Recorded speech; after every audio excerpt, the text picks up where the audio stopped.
12 अगस्त 1985 Japan का मौसम बिल्कुल साफ था और हनेदा एयरपोर्ट पर एक फ्लाइट टेक ऑफ के लिए तैयार थी। जापान एयरलाइंस फ्लाइट 123 जो टोक्यो से ओसाका जा रही थी, एक आम सी घरेलू फ्लाइट 554 किलोमीटर की दूरी, महज 54 मिनट की उड़ान। सब कुछ सामान्य लग रहा था, लेकिन किसी को नहीं पता था कि यह सफर इतिहास में दर्ज होने वाला है, एक ऐसे हादसे के रूप में जो ना किसी आतंकी हमले की वजह से हुआ, ना ही मौसम की मार से, बल्कि एक तकनीकी लापरवाही और सिस्टम की असफलता ने 520 लोगों की जान ले ली।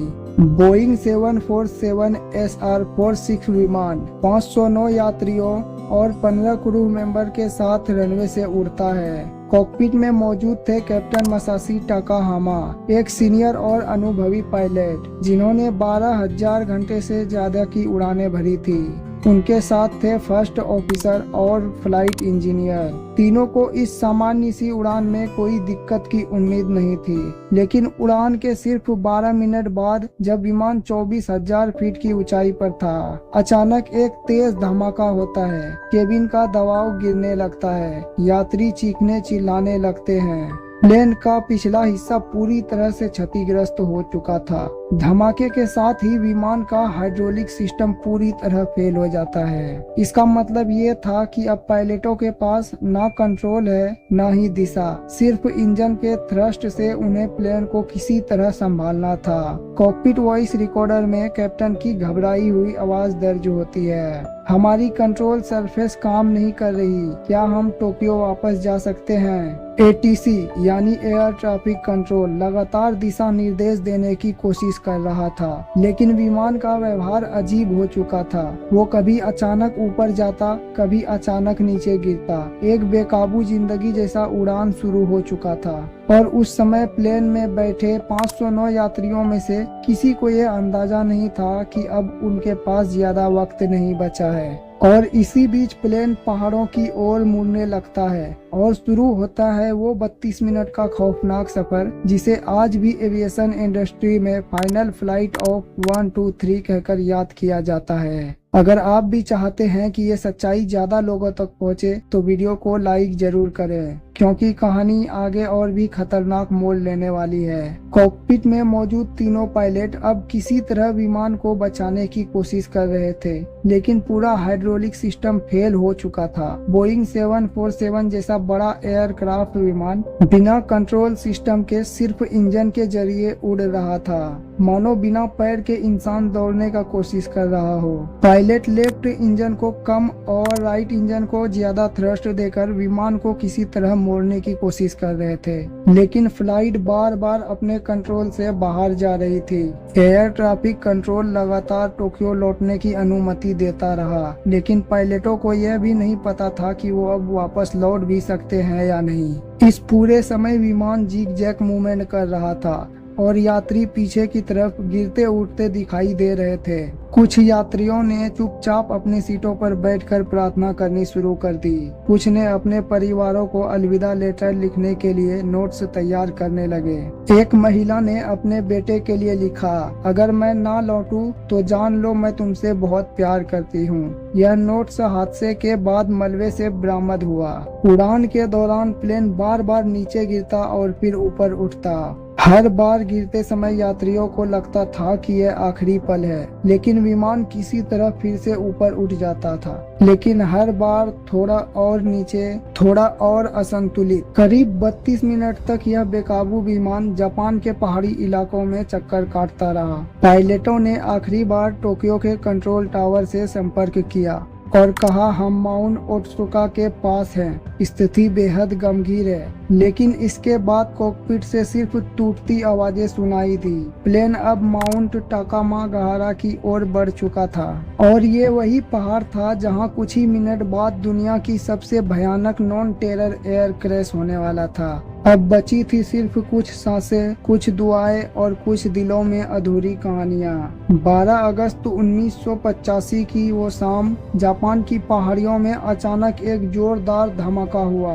माउंट टाकामा गहरा के जंगलों में दूर से एक धुआं उठता दिखाई दिया और वो था फ्लाइट 123 का मलबा। शाम 6:56 पे विमान पहाड़ से टकरा जाता है। तेज टक्कर की पूरी एयरक्राफ्ट बॉडी चिथड़ों में बदल गई। जो लोग जान बचाने की कोशिश कर रहे थे वो समझ भी नहीं पाए कि आखिरी पल कब आया। लेकिन चौंकाने वाली बात ये थी कि हादसे के तुरंत बाद कुछ यात्री जिंदा थे।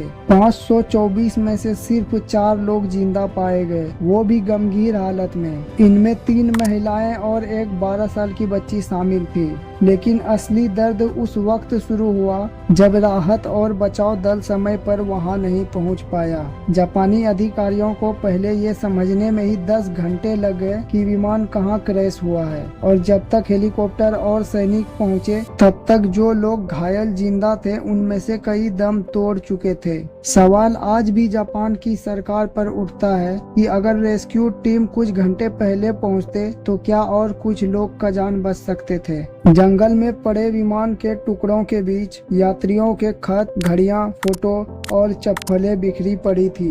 एक माँ का नोट मिला जिसमें लिखा था, बेटा मैं जा रही हूँ, अपना ख्याल रखना।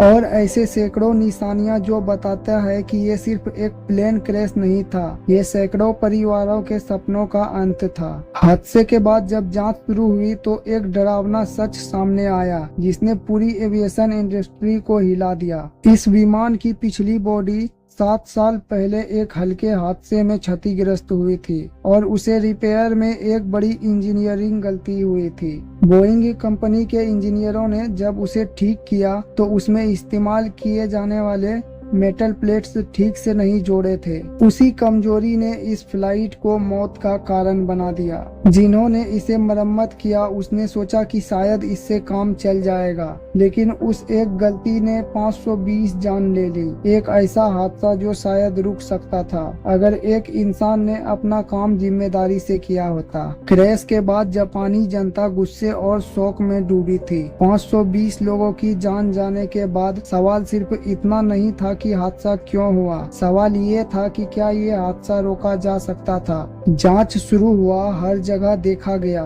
तकनीकी, प्रशासनिक और इंसानी लापरवाहियों को। बोइंग कंपनी पर दबाव बढ़ा। जांच में सामने आया कि 1978 में इसी प्लेन की टेल सेक्शन को ठीक करते वक्त गलत तरीके से वेल्ड किया गया था, जिससे वो भाग कमजोर हो गया। ये टेल प्रेशराइजेशन के समय धीरे धीरे टूटता गया और आखिरकार 1985 में 7 साल बाद उसी दिन पूरी तरह फट गया। यानी एक छोटी सी रिपेयर गलती ने दुनिया की सबसे भीषण नोट टेरर एयर क्रैश जन्म दे दिया। बोइंग ने अपनी गलती मानी और उस इंजीनियर को बर्खास्त किया गया जिसने वो बिल्ड किया था। लेकिन इससे उन सैकड़ों परिवारों की तकलीफ कम नहीं हुई जिनके अपनों की जान चली गई थी। जापान एयरलाइन ने सार्वजनिक रूप से माफी मांगी, लेकिन एयरलाइंस के प्रेसिडेंट ने नैतिक जिम्मेदारी लेते हुए खुद आत्महत्या कर लिया, यह दिखाने के लिए कि वो इस हादसे को व्यक्तिगत रूप से असफलता मानते हैं। इस हादसे के बाद पूरी दुनिया की एविएशन इंडस्ट्री में हलचल मच गई। टेल सेक्शन और हाइड्रोलिक सिस्टम की जांचों के नियम बदले गए। बोइंग 747 सीरीज के सभी एयरक्राफ्ट को दोबारा टेस्ट किया गया और सबसे अहम बात, एविएशन कंपनियों को यह सिखाया गया कि सिर्फ टेक्नोलॉजी नहीं, हर एक स्क्रू, हर एक इंसान की जिम्मेदारी मायने रखती है। जापान एयरलाइंस फ्लाइट 123 आज भी दुनिया की सबसे बड़ी सिविल एयर क्रैश है, जिसमें ना कोई बम था ना कोई आतंकी हमला, सिर्फ एक इंसानी लापरवाही, एक छोटा सा वेल्ड और खत्म हो गई 520 जिंदगियां। आज भी जब कोई जापानी एयरक्राफ्ट उड़ान भरता है तो एयरपोर्ट पे लगे एक स्मारक की ओर सब नजर डालते हैं जहां लिखा है, हमने सीखा है लेकिन बहुत भारी कीमत चुका कर। दोस्तों, अगर आपको वीडियो अच्छा लगा हो तो वीडियो को लाइक कर दें और हमारे चैनल को सब्सक्राइब कर लें और कमेंट करके अपना राय जरूर दें।